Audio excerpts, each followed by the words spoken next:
l'Église, nous devons aux pauvres. C'est ce premier fil qui m'a touché dans cette exhortation apostolique, l'espérance comme réponse au cri des pauvres. Parce que c'est le point de départ de toute la réflexion du pape. Je vous cite la première phrase de cette exhortation apostolique, les premiers mots qui l'ouvrent. C'est d'abord une citation du livre de l'Apocalypse, vous le savez, c'est très traditionnel dans les documents pontificaux. On commence par une citation de l'écriture ou d'un saint du magistère ou de la tradition qui donnera ensuite son nom à tout le document. Alors le pape commence par citer l'Apocalypse au chapitre 3, verset 9, qui dit tout simplement « Je t'ai aimé ». Et le pape de continuer « Je t'ai aimé » a dit le Seigneur à une communauté chrétienne qui n'avait ni importance, ni ressources, contrairement à d'autres, et qui était exposée à la violence et au mépris. Voilà un thème qui va courir comme une insistance forte du pape tout au long de ce document. Dieu aime de manière privilégiée celles et ceux qui n'ont ni puissance ni prestige. Un peu plus loin, au paragraphe 3, le pape reformule d'une certaine manière tout le message de l'Écriture en disant « Tu as peu de force, peu de pouvoir, mais moi, je t'ai aimé. » Et c'est cette proximité de Dieu avec le pauvre, avec l'insignifiant, avec celui qui ne compte pas, qui est la première source d'espérance que l'on voit jaillir dans cette exhortation apostolique.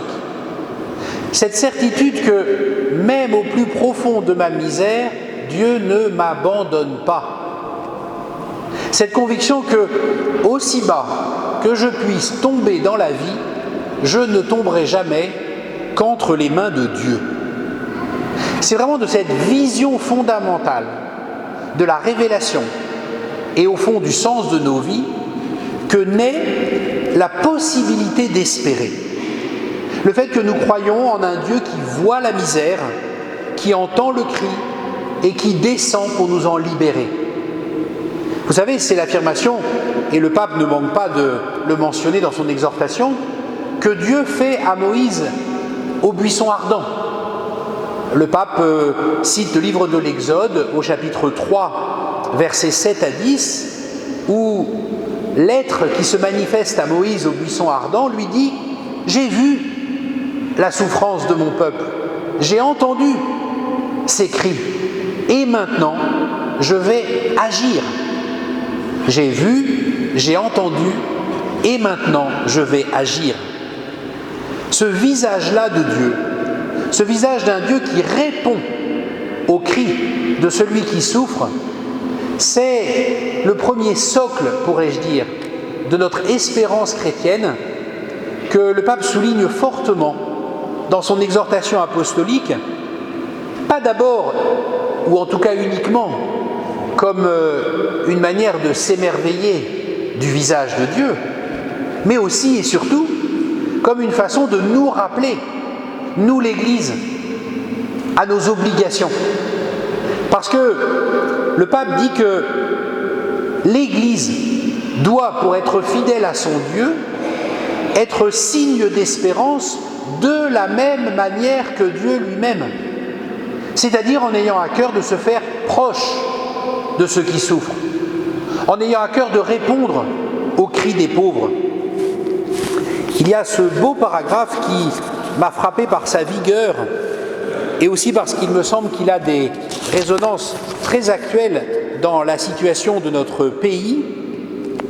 Le pape dit, le temps que je retrouve la phrase, au paragraphe 8, « Le pauvre crierait vers le Seigneur contre nous si nous restions indifférents à son cri, et un péché serait sur nous, nous nous éloignerions du cœur même de Dieu. » En restant indifférents au cri des pauvres, ce n'est pas simplement les pauvres que nous négligeons, c'est le cœur de Dieu que nous abandonnons. Et ce faisant, non seulement nous omettons de servir l'espérance de nos frères et sœurs, mais nous courons le risque de perdre la nôtre. Voilà le premier fil qui m'a semblé fortement tisser la trame de la pensée du pape Léon dans cette exhortation apostolique, l'espérance chrétienne comme une réponse, la réponse à un cri, l'espérance comme un engagement à ne pas rester sourd, de la part de Dieu lui-même, et donc, de manière obligatoire, de notre part à nous aussi. Le deuxième fil tissant la trame de cette exhortation apostolique sur le thème de l'espérance, je l'ai trouvé dans le regard que le pape Léon porte sur la figure du Christ. Sur tout ce qui nous est dit dans cette exhortation apostolique du Christ pauvre, et parce que pauvre, porteur d'espérance. C'est une originalité, m'a-t-il semblé, en tout cas une force de ce document, que de proposer une véritable christologie de la pauvreté. C'est-à-dire relire toute la vie de Jésus à l'aune de cette réalité de sa pauvreté, constatant au fond que du début jusqu'à la fin, la vie terrestre de Jésus est marquée par la précarité. Constatant que du début jusqu'à la fin, Jésus a vécu l'exclusion. Et il y a en particulier cette perspective qui m'a touché, parce que j'avoue que c'est la première fois que j'y prêtais attention. Je cite le pape au paragraphe 19 de cette exhortation. « La pauvreté touchait tous les aspects de la vie du Christ. Jésus naît dans d'humbles conditions. Dès sa naissance, il est couché dans une mangeoire. Et très tôt, ses parents fuient en Égypte. Au début de sa vie publique, il est chassé de Nazareth. Et c'est ce passage-là qui m'a touché. Et il n'y a même pas eu de lieu accueillant pour sa mort. Il n'y a même pas eu de lieu accueillant pour sa mort, puisqu'ils l'ont conduit hors de Jérusalem pour le crucifier. Jamais je m'étais arrêté sur cette manière de lire la Passion, comme une sorte de parenthèse qui fait l'équivalent avec la Nativité. Jésus, qui avait dû naître à l'extérieur de Bethléem, va mourir aux portes de Jérusalem. On n'a pas su l'accueillir quand il est né, on n'a même pas su lui offrir un lieu accueillant pour sa mort. J'étais très touché, moi, personnellement, par ce regard porté par le pape, sur ce que je qualifiais il y a un instant de christologie de la pauvreté. Pour poignant que soit cette manière qu'a le pape Léon de regarder le Christ et de regarder le mystère de son incarnation, évidemment, il n'est pas question pour lui de nous inviter à considérer cela comme un échec. Il n'est pas question pour Léon de nous faire considérer dans une sorte de misérabilisme cette réalité du Christ pauvre. Au contraire, le pape s'attache à montrer que la pauvreté de Jésus, c'est le lieu même où Dieu révèle sa proximité. Et donc, le lieu d'où naît l'espérance que porte Jésus. C'est parce qu'il est pauvre à ce point qu'il est le Dieu proche des plus pauvres. Et c'est parce qu'en lui, Dieu est proche, que Jésus est porteur d'espérance. Donc, dans sa manière de regarder le Christ, Léon approfondit ce qu'il nous disait dans le premier fil que j'ai suivi tout à l'heure, c'est-à-dire le fait que l'espérance naît fondamentalement de la solidarité de Dieu avec les plus pauvres, avec les plus petits, avec les plus souffrants. Et le pape martèle cette conviction que chacun d'entre nous pouvons recevoir pour nous-mêmes. Même dans la pauvreté ou la faiblesse, personne ne doit plus se sentir abandonné. Parce que l'espérance chrétienne ne repose pas sur la réussite sociale, mais sur la fidélité de Dieu. Dans cette affirmation du pape, une oreille un peu exercée entendra un propos un peu polémique avec certains courants en vogue, en particulier de l'autre côté de l'Atlantique, venant du monde évangélique, qui proposent une théologie de la prospérité, consistant à dire au fond que si je gagne beaucoup d'argent, si je réussis bien dans la vie, c'est la preuve que Dieu me bénit. Et que donc, c'est ça qui fonde d'abord l'espérance chrétienne.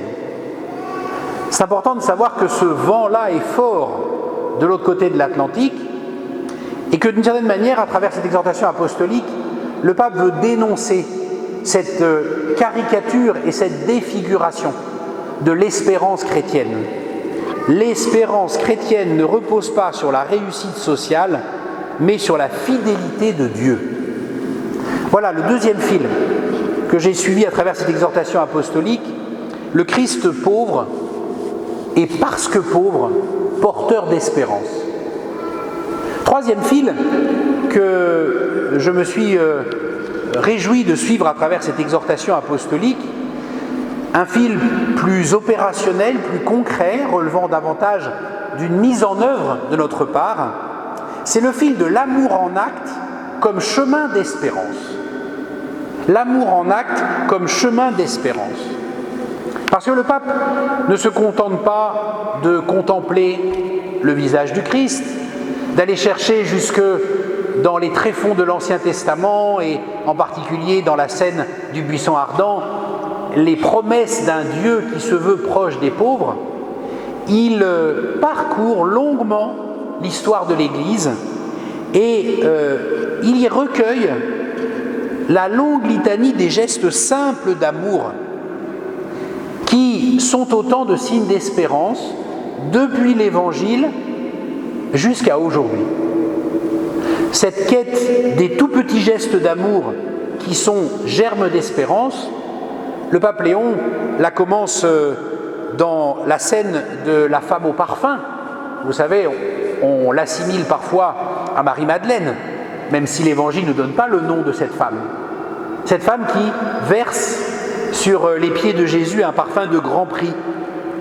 Et ce geste suscite, vous connaissez l'épisode, le reproche des disciples, et en particulier de Judas, trouvant qu'on dilapide l'argent en achetant des parfums de grand prix pour verser sur les pieds de Jésus.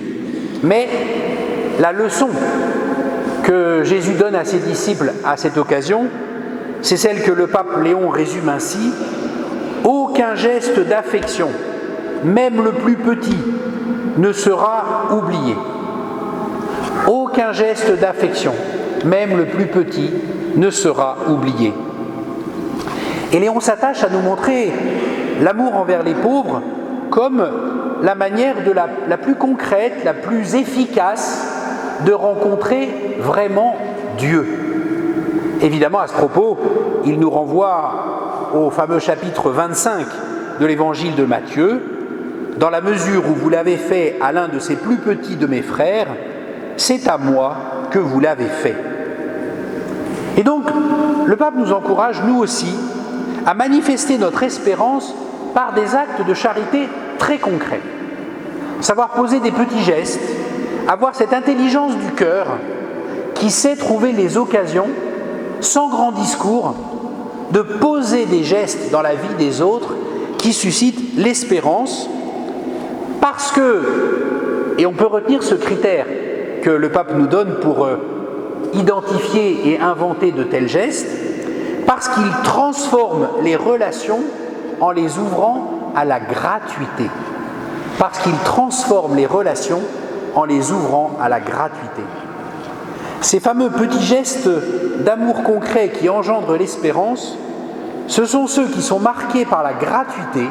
Je fais ça gratuitement, sans attendre rien en retour, sans calcul de ma part, dans une gratuité même qui va transformer la relation que j'ai avec toi.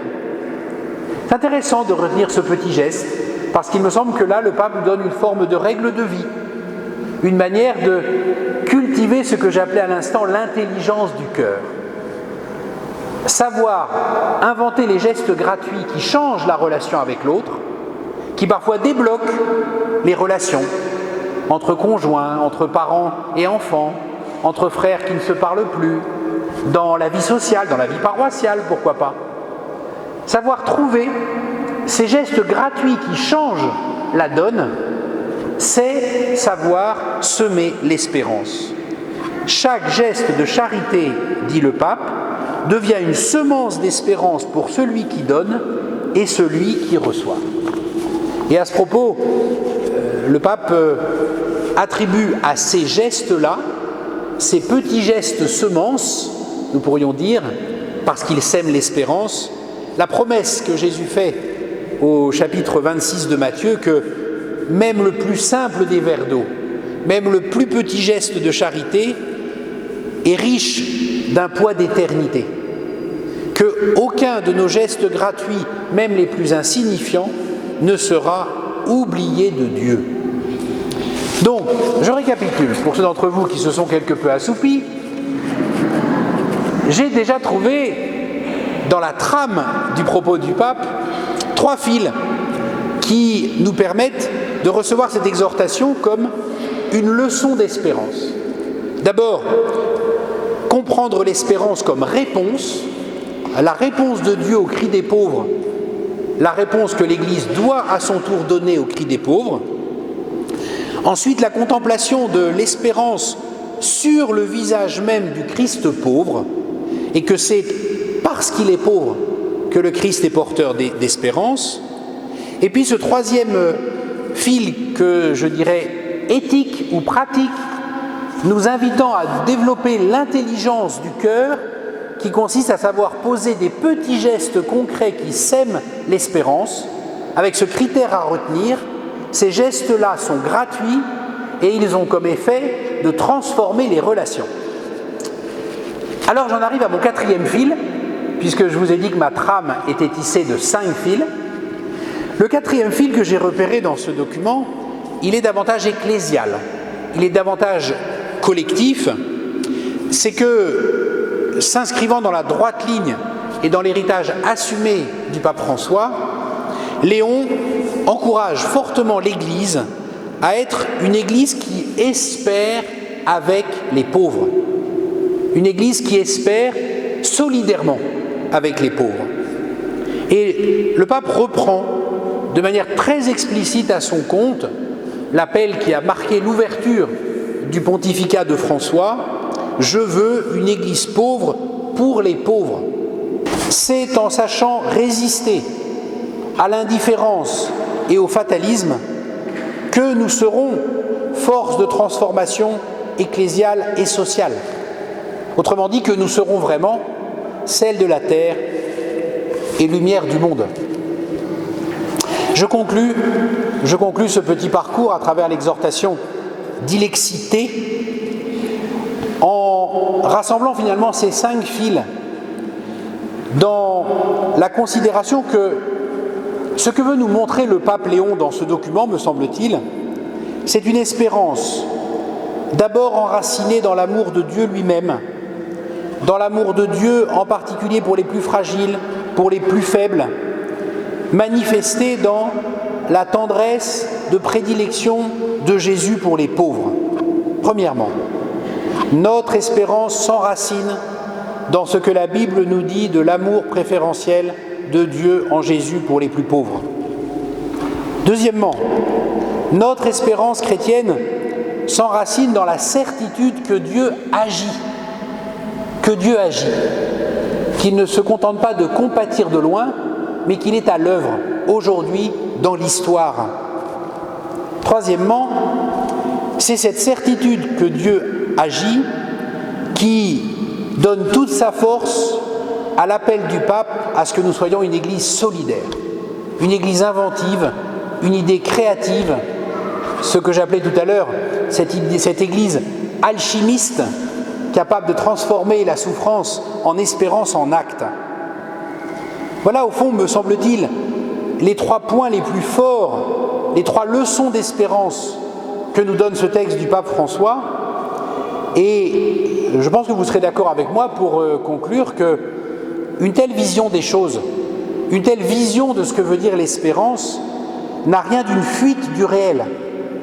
Il ne s'agit pas d'envisager l'espérance comme la fameuse opium du peuple, la formule bien connue de Karl Marx, la vie est dure, le monde est dur, et la seule façon d'y échapper, c'est de rêver d'ailleurs, alors espérons pour demain. Ce n'est pas du tout ce schéma-là d'espérance auquel le pape Léon nous encourage, mais encore une fois, à cultiver une espérance qui soit une véritable force de transformation.